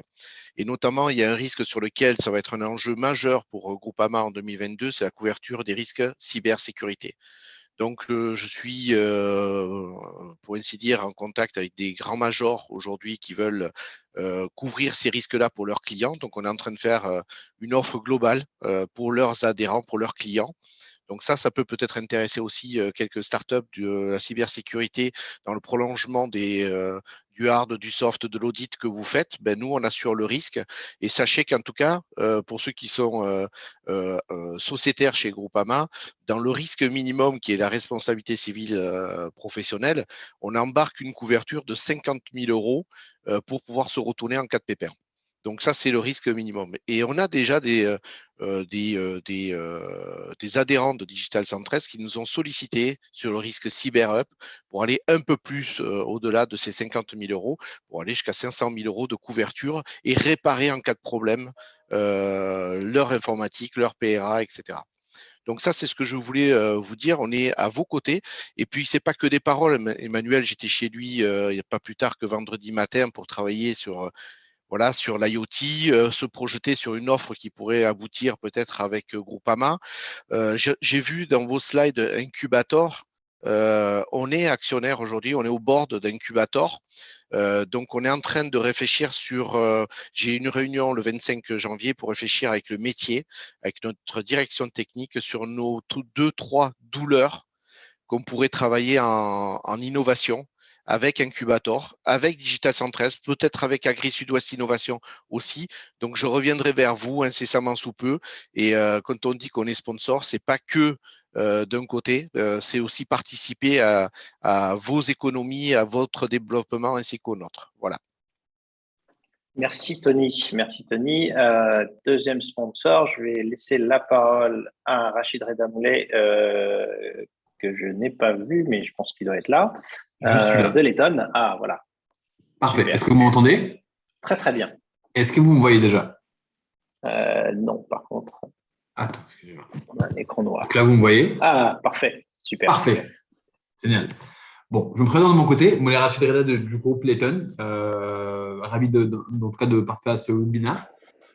Pour ceux qui ne nous connaissent pas, en fait, on accompagne aujourd'hui les entreprises dans leur stratégie de financement ou dans leur stratégie de développement, c'est-à-dire dans leur transition technologique, soit via des dispositifs fiscaux, comme le crédit d'impôt recherche, soit des aides et subventions, que ce soit régionales, nationales ou européennes, soit via des statuts comme le GEI ou l'agrément CIR, par exemple. ou via des recrutements de scientifiques. À côté de ça, on a différentes BU également qui s'occupent de la transition économique ou écologique via des fiscalités de l'énergie ou potentiellement via de l'ingénierie fiscale. Donc aujourd'hui, l'objectif de notre côté, c'est pouvoir accompagner les adhérents de Digital 113 dans leur stratégie de financement, c'est-à-dire via un audit et via nos ingénieurs, de pouvoir détecter des potentiels de financement. C'est-à-dire on pourra arriver chez vous et regarder vos projets, regarder votre stratégie de développement et pouvoir détecter à ce moment-là s'il y a une possibilité d'aller chercher des aides de subventions ou d'aller chercher des aspects fiscaux. Donc, plus ou moins, c'est notre stratégie de notre côté. Merci beaucoup Rachid. Et donc, dernier intervenant, je vais laisser la parole à Pascal Mariotti de WeSmile, donc nouveau sponsor qui vient de nous rejoindre. On est super heureux. Bonjour, vous m'entendez tous? Oui. Déjà très content de rejoindre la communauté Digital 113. C'est la première fois que nous collaborons avec un cluster. Ça fait longtemps qu'on voulait collaborer avec votre type de structure. Et en plus, vous allez voir, le sujet, vous en avez déjà parlé bien avant, sur la marque employeur, ça va intéresser beaucoup de monde. Moi, je suis responsable des partenariats de WeSmile. WeSmile, ça existe depuis 2001, donc ça fait plus de 20 ans. C'est une PME maintenant, 135 personnes sur la Savoie, avec dans son équipe DSI déjà 30 personnes. Donc on est à la fois, on va dire, numérique et beaucoup de conseils clients aussi. Pour faire une transition avec Letton, parce que du coup, j'ai été voir ce qu'ils faisaient et j'ai été voir leur site. Ils disent qu'en 2022, le secteur de numérique devra faire face à plusieurs enjeux majeurs. D'une part, le recrutement et la fidélisation des talents, ils en ont déjà bien parlé avant, et d'autre part, l'accélération de la mise en marché de nouveaux produits et services pour sécuriser leur part de marché. Nous avons, avec Digital 113, la conviction que notre solution RH dédiée aux TPME, c'est clairement pour les entreprises plutôt de moins de 50 salariés, s'inscrit dans le premier enjeu. Avec nous, c'est simple, on cherche à attirer les talents, on agit sur la qualité de vie des collaborateurs et de leurs familles, vous pouvez récompenser, motiver, fidéliser vos équipes via une solution unique à la fiscalité réduite, voire neutre, pilotable depuis l'interface en ligne, et surtout, on en parlait avant sur l'atelier, dans vos interventions sur recruter, vous vous démarquez des recruteurs avec une offre complète permettant de rivaliser avec les grands groupes. En gros, c'est un avantage social, c'est un peu plus qu'un CE externalisé, un CSE, qui en réunit 6 en même temps. C'est impactant, c'est sans charge, c'est simple, c'est ajustable. Encore une fois, on connaît très bien le monde de la PME puisqu'on a aujourd'hui 8500 PME clientes dans toute la France. On va d'ailleurs faire un atelier sur fidéliser les salariés au Members Day. Donc, c'est un vrai moment d'échange. Et puis, vous pouvez rencontrer tous nos responsables commerciaux sur l'Occitanie puisqu'on a aujourd'hui une couverture commerciale quasiment nationale. C'est pour ça que nous soutenons en fait pour la première fois un cluster comme le vôtre, c'est pour échanger avec vous et vous aider à performer avec les meilleurs profils, mais aussi comme nous sommes une société technologique, de découvrir, de s'informer avec vous, les experts, pour améliorer sans cesse nos SI et nos fonctionnalités. On a plus de 60% de notre effectif qui est dédié au SAV, à l'accompagnement des clients dirigeants et salariés, et si on devait résumer WeSmile, c'est du numérique, mais à forte connotation humaine. Donc, ça s'inscrit bien dans vos ateliers, en fait, ateliers finalement, attirer, fidéliser, manager et vous doter d'armes pour attirer les talents, si j'ai bien compris, qui vont venir d'autres régions pour s'installer dans cette magnifique région qu'est l'Occitanie, ou effectivement pour garder vos talents dans votre région. Merci beaucoup Pascal. On est vraiment encore une fois très heureux du partenariat de WeSmile et n'oubliez pas que vous pouvez bénéficier d'offres pour WeSmile comme pour Groupama et Letton, d'offres spécifiques et on espère pouvoir en apporter d'autres. Le cluster, c'est aussi, Amélie, c'est aussi une équipe avec Amélie, incroyable. C'est aussi une équipe, on l'a dit dès le début, de 13 permanents qui bossent matin, soir, jour, nuit, semaine, week-end, non, j'exagère un petit peu, mais on n'en est pas loin, pour pouvoir déployer tout ce plan d'action, parce que mine de rien, c'est énormément d'événements, de travaux qui sortent de ces petites mains nombreuses et efficaces. Donc, il faut le dire, puisqu'ils n'ont pas le droit de se mettre en avant. Mais voilà, on va les applaudir encore une fois. Merci à cette équipe de permanents qui accompagne le cluster. Une équipe qui, et c'est aussi un point important, respecte globalement l'équilibre géographique du cluster. Alors, on n'en a pas dans toutes les tous les départements de notre grande région, parce que ce serait un petit peu compliqué, mais on est quand même bien balancé entre la partie est et la partie ouest, comme on les appelle, Toulouse et Montpellier. Et sur ce, je vais donc enchaîner avec quelque chose qui est un peu plus spécifique au cluster, que je vais développer avec Simon, qu'on est toujours heureux d'entendre. C'est l'évolution de la gouvernance. Alors, l'évolution de la gouvernance, ça concerne le CA, les membres du CA, il y en a beaucoup qui sont connectés aujourd'hui, mais pas que.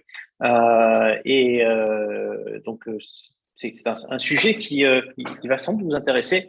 L'idée... Ah non, c'est bon, c'est bon. L'idée, si on suit les numéros dans le désordre, c'est que, et du coup, je vais tout prendre dans le désordre exprès, hein, c'est plus rigolo. L'idée, c'est que le cluster est issu de la fusion qui a été réalisée il y a 3-4 ans maintenant, la fusion de différents clusters régionaux dans le cadre de la fusion de la grande région en simultané. Et cette fusion a donné lieu à une organisation qui est celle du cluster, une organisation qui était au début un peu bicéphale et qui s'est progressivement recentrée et uniformisée et unifiée. Donc aujourd'hui, cette fusion, on peut considérer que c'est un succès, on entend dire partout autour de nous, et ça nécessite de repenser un petit peu cette gouvernance. Il y a également un besoin de simplification qui a été relevé. On a parlé des feedbacks qui ont été demandés aux administrateurs. Un besoin de simplification de la gouvernance, justement le fait qu'on ait des entités qui sont réparties régionalement, et la situation du Covid dans laquelle on a fait beaucoup plus de réunions en ligne, ça a créé une situation dans laquelle certains se sont dit il y a trop d'informations qui sont répétées. Donc voilà, l'idée c'était d'être plus efficace, d'être plus centré sur vos besoins d'adhérents pour les administrateurs. Et tout cela en gardant une notion de territorialité. Ce n'est pas parce que le cluster aujourd'hui fonctionne comme une entité unique, une entité régionale, que cette territorialité, il faut l'oublier, parce que malgré tout, Toulouse et Montpellier, on ne peut pas les coller, on ne peut pas mettre Perpignan collé et Nîmes, et voilà, ce n'est pas possible. Il y a toujours des notions de distance qu'on élimine encore aujourd'hui avec la visio, mais qui vont rester. Et je passe la parole à Simon. Et merci Arnaud pour ce constat. Et donc, charge à moi de vous présenter ces constats. Voilà. Et charge-moi de vous présenter la première action qu'on vous propose et qu'on soumettra évidemment à votre sagacité lors de la prochaine AGE, qui est finalement la fusion des 3 instances qui étaient les comités territoriaux Est et Ouest, donc les 2 premières, et le conseil d'administration. Sujet qui nous a valu maintes remarques, maintes suggestions, qui nous a permis aussi de bien échanger, de mieux se connaître, mais quelque part, comme l'a dit Arnaud très justement, que à la fois la réussite de la fusion et le passage de la Covid a rendu pour certaines parties caduques. Donc, ce qu'on vous propose, c'est de fusionner ces 3 instances en une seule, le conseil d'administration, qui finalement aura comme objectif d'être peut-être un peu plus opérationnel que statutaire, et donc d'acter, valider un certain nombre d'actions qui seront proposées, notamment par le COMEX, mais pas que. Il faut garder un peu de suspense pour la chose suivante et pour Arnaud, et pour garder votre attention à cette heure avancée de la journée. Non, voilà, on reste là. On reste sur la slide des CACT. Donc, on va fusionner les 2 CT et le CA en un seul CA. On gardera la même proportion de personnes, donc un nombre qu'on souhaite important, puisqu'on veut absolument garder les enjeux de territorialité, garder un équilibre Est-Ouest et des territoires plus largement au sein de ce conseil d'administration. On souhaite également que la majorité des gens restent présents et continuent d'agir, d'être engagés dans le fonctionnement de l'association. Et donc, oui, on souhaite un conseil d'administration qui reste quand même assez représentatif et nombreux. On constate par ailleurs que, par les temps qui courent, il est quand même complexe de mobiliser, qu'on aura donc un conseil d'administration à une échelle régionale et qu'on table sur un taux de participation qui ne sera pas forcément de 100% à chaque fois. Et donc, le nombre ne nous fait pas peur. On est convaincu qu'on restera avec des instances très opérationnelles et très on va dire, regroupées, solidaires dans la prise de décision. Donc, première action, regrouper les 2 CT et le conseil d'administration en un seul conseil d'administration. d'une taille équivalente avec effectivement des suppléants et qui sera convoqué assez régulièrement avec pour objectif d'être centré sur de la prise de décision par rapport aux suggestions des actions proposées par le COMEX et par une nouvelle instance que je laisse Arnaud vous présenter. Oui, tout à fait. À partir du moment où on supprime les CT, enfin plutôt on les intègre dans le CA, donc un peu moins de réunions d'information des CT, on s'est dit qu'il fallait tourner un peu toute l'actualité davantage vers l'action à Billy.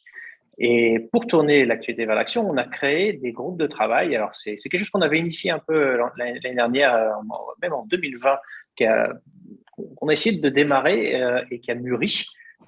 L'idée des groupes de travail, c'est de compléter les activités du cluster, les activités permanentes, les activités du CA et du COMEX, en mettant en place, en proposant et en développant des actions autour d'un certain nombre de thématiques. L'idée, c'est vraiment donc d'une part de concevoir et de proposer, mais d'être aussi dans l'opérationnel, de réaliser, aider à réaliser, initier la réalisation de ces actions. Donc, on a créé 8 groupes de travail qui sont déjà opérationnels et déjà lancés, avec à chaque fois un responsable qui va tourner tous les 3 mois au sein de ce groupe de travail, parce que l'idée, c'est justement d'avoir une responsabilité tournante pour que chacun puisse être impliqué, chacun puisse aussi, par moment, soulager la charge que ça peut engendrer, qui va évidemment pas être importante, hein, c'est pas l'objectif. Et dans chaque groupe de travail, entre 5 et 8 personnes, sur la base du bénévolat, évidemment. Alors, on a un petit peu nommé des volontaires initialement pour pouvoir lancer la machine, mais tout ça peut évoluer au fur et à mesure du temps. Et ces groupes de travail tournent donc autour de la stratégie. Et la stratégie, c'est un groupe de travail extrêmement important pour travailler sur la stratégie du cluster, dans quelle direction on va, avec qui on travaille, comment on développe des services, etc., mais d'un point de vue très global. Un groupe de travail, et ça c'est totalement nouveau, sur le sponsoring, comment est-ce qu'on va aller chercher des sponsors, comment est-ce qu'on va développer une offre de partenariat avec eux et travailler efficacement avec eux, parce que ces sponsors, on l'a dit, sont importants pour la vie du cluster. Un groupe de travail sur l'adhésion, sur le parcours de l'adhésion, comment est-ce qu'un nouvel adhérent va être intégré au cluster, comment est-ce qu'on va lui présenter l'onboarder, comme on dit, pour employer un barbarisme, c'est toutes les offres que le cluster va pouvoir offrir et le fidéliser. Un groupe de travail sur la valorisation des membres, c'est-à-dire qu'un membre, un adhérent du cluster doit pouvoir en tirer un bénéfice, et cette valorisation, elle peut prendre différentes facettes de la communication, comment faire connaître nos membres, leur activité, leur apporter de la visibilité, et valoriser leurs actions au sein du cluster et à l'extérieur. Un autre groupe de travail super important sur la convivialité, je dis super important pas parce que c'est moi qui le dirige, mais parce que la convivialité, c'est quand même la base, une des bases en tout cas de l'activité du cluster. Créer un réseau, étendre le réseau, faciliter les rencontres, c'est l'objet de ce groupe de travail. Un groupe de travail lui aussi très important parce qu'il touche un périmètre extrêmement vaste, c'est l'écosystème, comment travailler avec tous ces nombreux acteurs de l'écosystème, tisser des liens, les développer sur tout l'écosystème régional et au-delà. Et un dernier groupe de travail sur l'offre de services dont on vous a largement parlé aujourd'hui.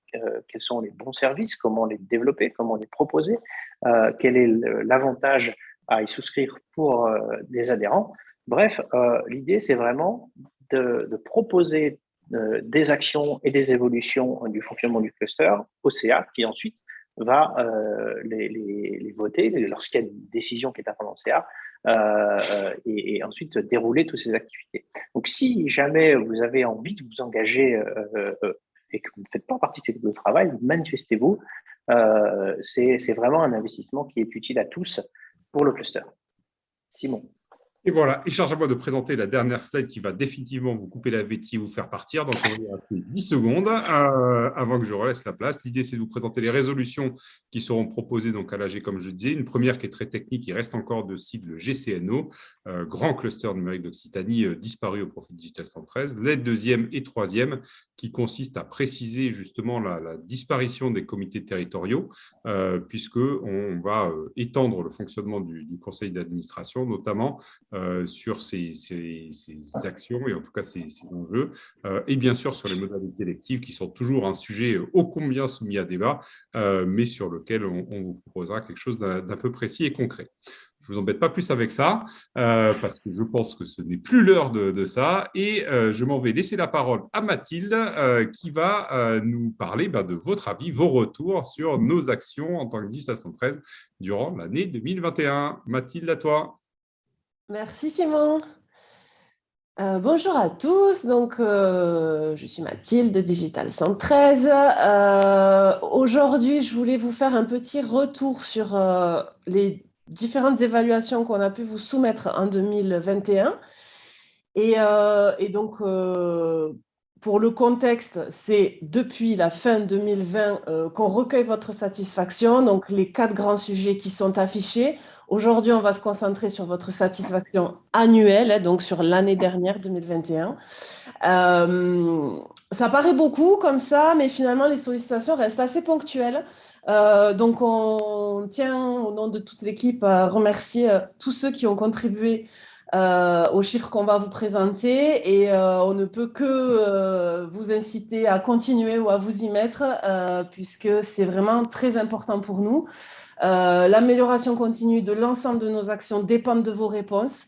Et pour nous, c'est très important. On est très heureux quand on nous dit que c'est super, mais il faut aussi qu'on se concentre sur ce qui plaît un petit peu moins pour pouvoir ajuster et adapter notre qualité de service.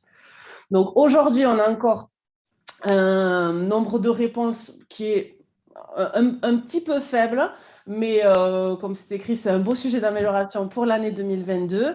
Et donc, merci à tous ceux qui nous aideront à contribuer à ces informations.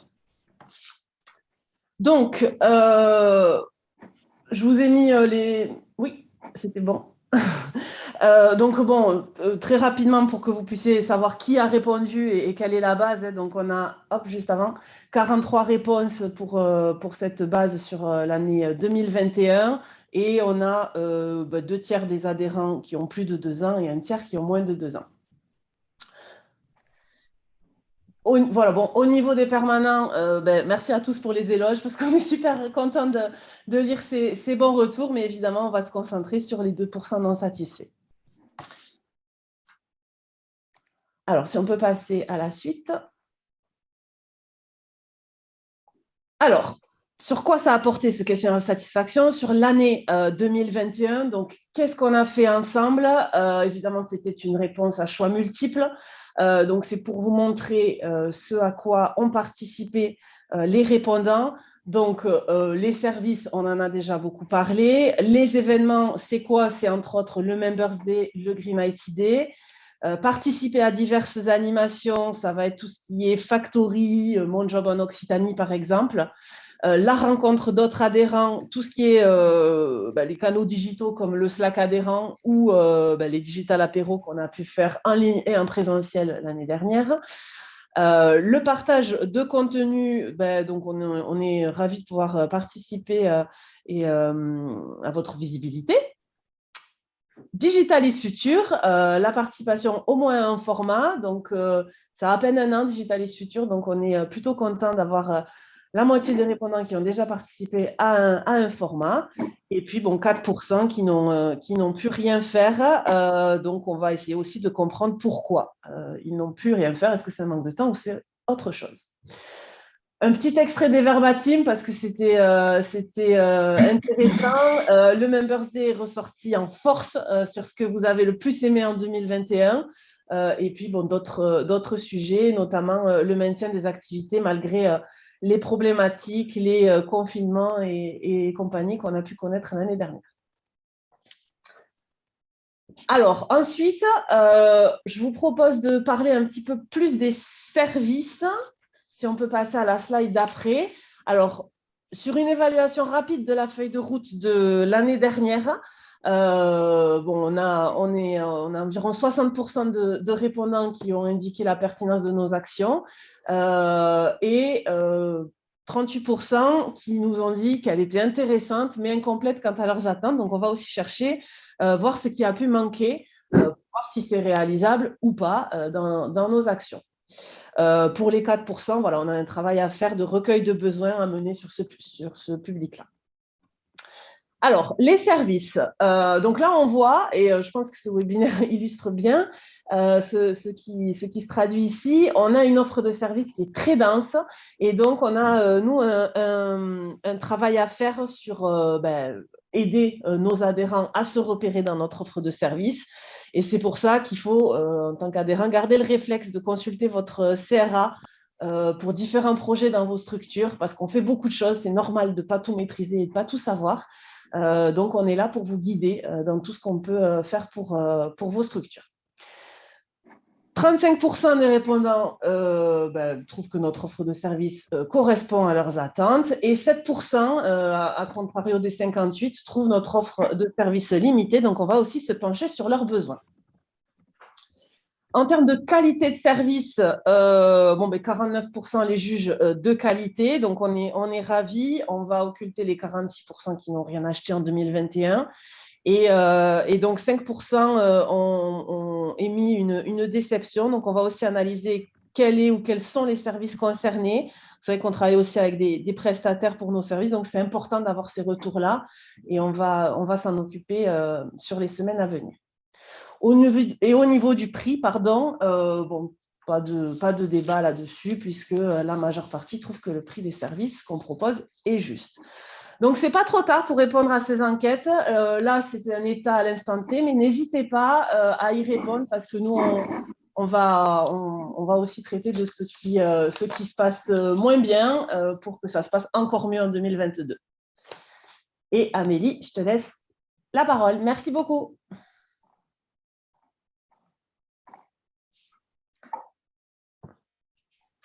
Amélie, je pense que tu as le micro coupé ou alors on ne t'entend pas. C'est tout à fait ça, Mathilde. J'avais le micro coupé. Merci. Donc, je recommence ce que j'ai dit à moi-même, finalement.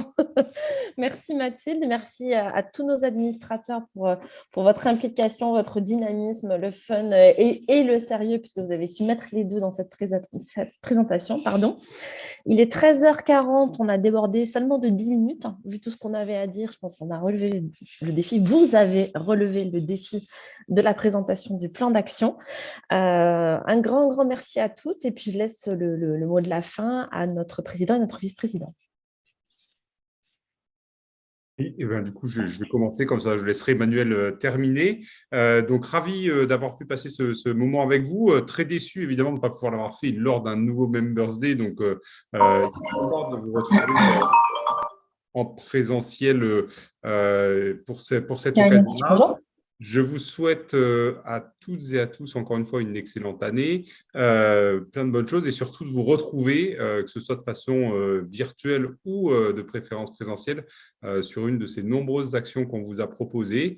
C'est vraiment, comme Emmanuel l'a dit, je pense, l'engagement que vous pouvez prendre si vous souhaitez vraiment bénéficier de cette belle traction qu'on a su construire sur les dernières années. Venez, participez, incitez vos collaborateurs à le faire et vous verrez, vous n'en serez pas déçus. Emmanuel, je te laisse la parole et le mot de conclusion. Merci à tous d'avoir participé. Merci aux administrateurs d'avoir présenté. Je pense qu'on a pu, en 1h30, montrer la densité donc, des actions qui sont au sein de Digital 113, la dynamique et l'humour des administrateurs aussi.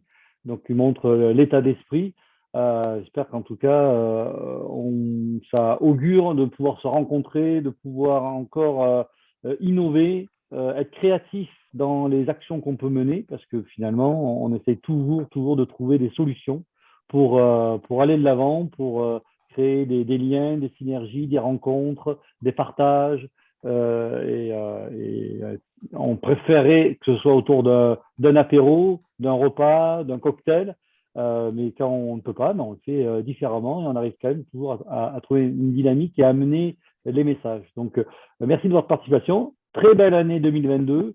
Prochain coup, on se retrouve tous ensemble autour de verre pour fêter tout ça et dérouler tout ce beau plan d'action. Merci et merci à nos sponsors d'être présents aussi.